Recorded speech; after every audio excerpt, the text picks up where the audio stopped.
Preview.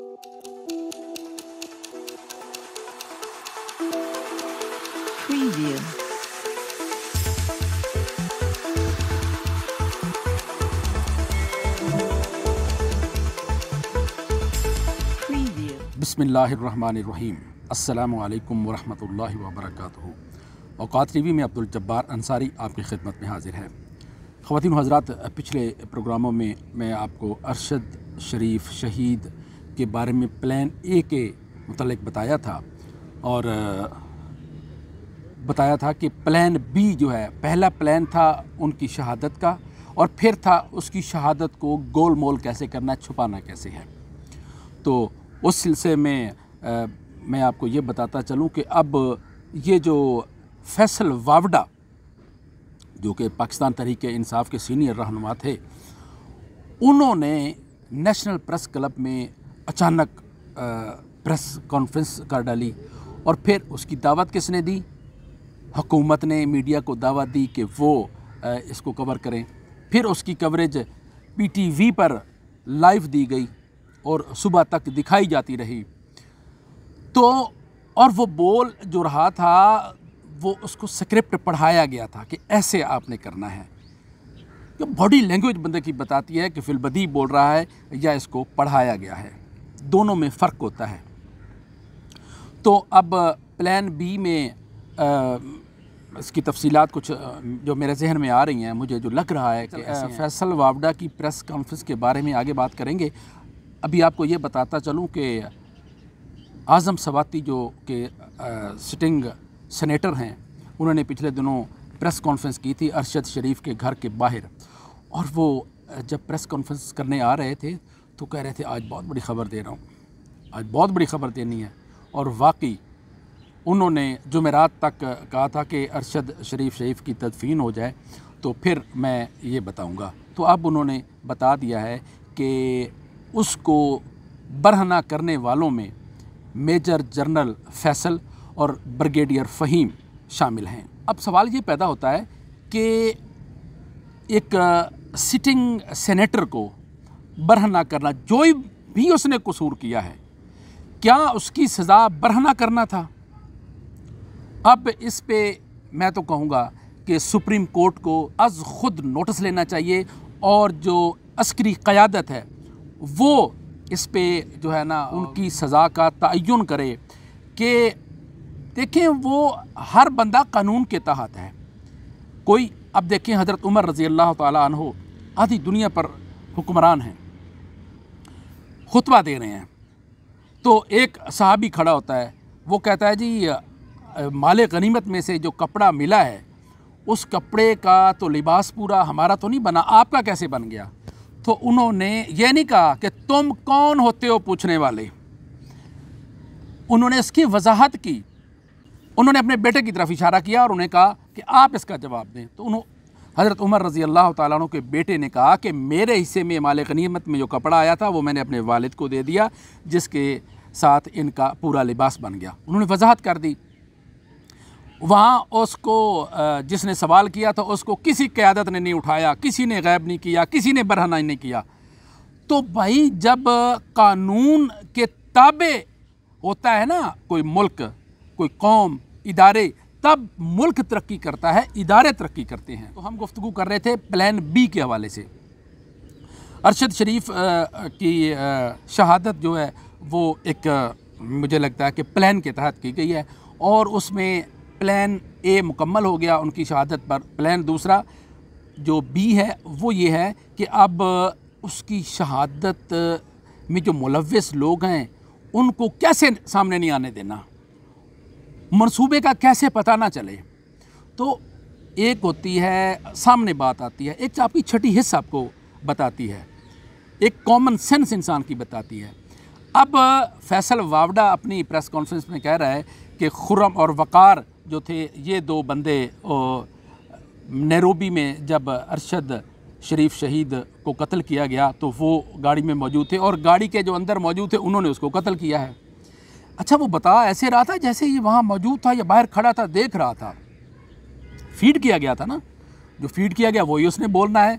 लगता है कि फैसल वावड़ा की भी कोई बरहना वीडियो बनी हुई है और जिस तरफ इनको लेके जाते हैं वो उधर चले जाते हैं। वही जाते हैं जो ब्लैकमेल होते हैं। ब्लैकमेल कौन होता है? जो करप्ट होता है। तो अब मैं तो इनकी अज़मत को सलाम पेश करता हूँ आज़म सवाती की, जिन्होंने नाम अफ़शा कर दिया और ये तारीख़ में पहली दफ़ा मेरे ख़्याल में हुआ है। तो अब अरशद शरीफ की गाड़ी में जो थे फैसल बाबड़ा के मुताबिक, उन्होंने ये भी बताया कि उनको 2 गोलियां लगी और एक सर में लगी और एक कहीं और लगी, अंदर से उसको टारगेट किया गया। तो अब लग रहा है कि जैसे लियाकत अली ख़ान का कत्ल किया गया, जिसने उनको कत्ल किया और जिसने कत्ल किया उसको पीछे कोई और आदमी खड़ा, उसने कत्ल कर दिया ताकि सबूत ना रहे।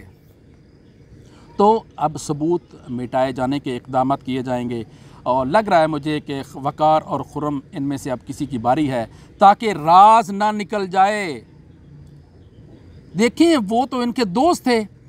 अब मुझे याद आ रहा है सिद्धू मूसेवाला का वाक़या कि उनको जब कत्ल किया गया तो वो भी उसके दोस्त साथ बैठे थे और सिर्फ गोलियां सिद्धू मूसेवाला को लगीं और बाकी बच गए कि आस्तीन के सांप थे जो साथ बैठे थे। बज़ाहिर वो दोस्त थे, हकीकत में वो मुनाफिक थे और उन्होंने सारी मुखबरी की और उस मुखबरी के नतीजे में सिद्धू मूसेवाला का कत्ल हुआ।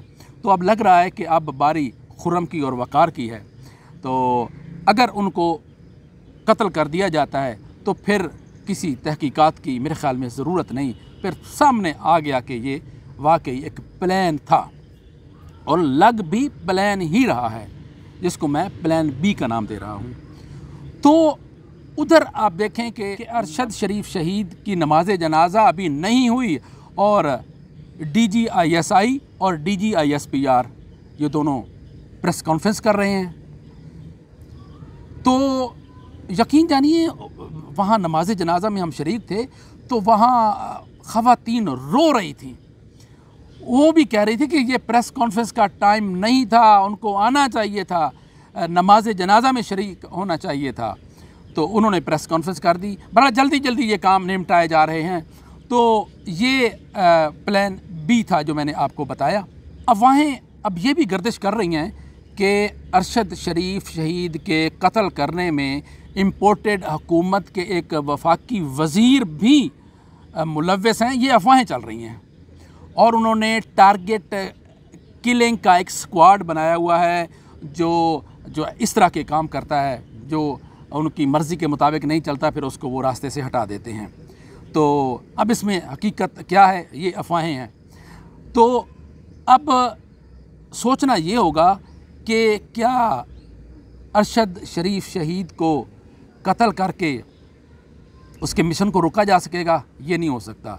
सहाफ़ियों का हौसला और ज़्यादा बढ़ गया है। अब ये है कि ये जान तो आनी जानी है, इस जान की कोई बात नहीं।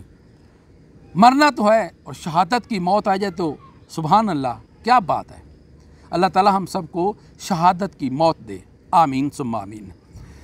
अब एक और मैं अभी ट्वीट देख रहा था तो उन्होंने कहा था कि अरशद शरीफ शहीद ने ये साबित कर दिया कि शहादत के लिए बावर्दी होना ज़रूरी नहीं, ज़ालिम हुक्मरान के सामने कलमाए हक़ अदा करना ये अफजल तरीन जिहाद है, जिस पर अरशद शरीफ जो है वो फायज़ हो गए। और ये भी पता चला है कि उनकी कब्र जब खोदी जा रही थी तो कब्र खोदने वाले ने बताया कि अजीब सी बहुत ज़बरदस्त किस्म की खुशगवार सी खुशबू आ रही थी वहाँ से। तो शोहदा की कब्रों पे ऐसे ही होता है। और ये भी मैं आपको बताता चलूँ कि अरशद शरीफ शहीद की नमाज जनाजा में इम्पोर्टेड हुकूमत का कोई सरकर्दा रहनुमा जो है वो नज़र नहीं आया। उन्हें खौफ था कि हम पर शक किया जा रहा है, आवाम हमें नहीं छोड़ेगी, इसी खौफ की वजह से उन्होंने नमाज जनाजा में भी शिरकत नहीं की। तो ये देखें, आप कड़ियाँ देख रहे हैं कहाँ कहाँ मिल रही हैं, क्या सूरत हाल, क्या सिनेरियो बन रहा है कि ISI के DG और DGISPR उन्होंने प्रेस कॉन्फ्रेंस की जिसमें उनको वजाहत करना पड़ी। ये पहली दफ़ा हुआ है मेरे ख़्याल में कि उनको ये वजाहत करनी पड़ी कि अरशद शरीफ शहीद के जो है ना कत्ल के इशारे हमारी तरफ किए जा रहे हैं, तो हमारा इससे कोई लेना देना नहीं, हमारा इससे कोई ताल्लुक़ नहीं। ये उन्होंने वजाहत क्यों दी इसके पस पर्दा भी एक पूरी कहानी है। अब आते हैं आज़म सवाती जो कि सेनेटर हैं। उन्होंने अपनी प्रेस कॉन्फ्रेंस में जो कहा था कि मैं 2 नाम बताऊंगा, वो उन्होंने 2 नाम बता दिए हैं और तब से मालूम ये हुआ है कि वो गायब हैं। उनका फ़ोन बंद मिल रहा है, उनके बेटे का फ़ोन बंद मिल रहा है और अहल खाना का भी कहना है कि हमें कुछ पता नहीं वो कहाँ हैं, उनको उठा लिया गया है या वो ख़ुद साख्ता तौर पे गायब हैं। इसका अभी तक कुछ पता नहीं चला। ये कुछ ख़बरें थीं आपके गोशगुजार की। इसके साथ ही अब्दुल जब्बार अंसारी को इजाज़त दीजिए। अल्लाह हाफिज़।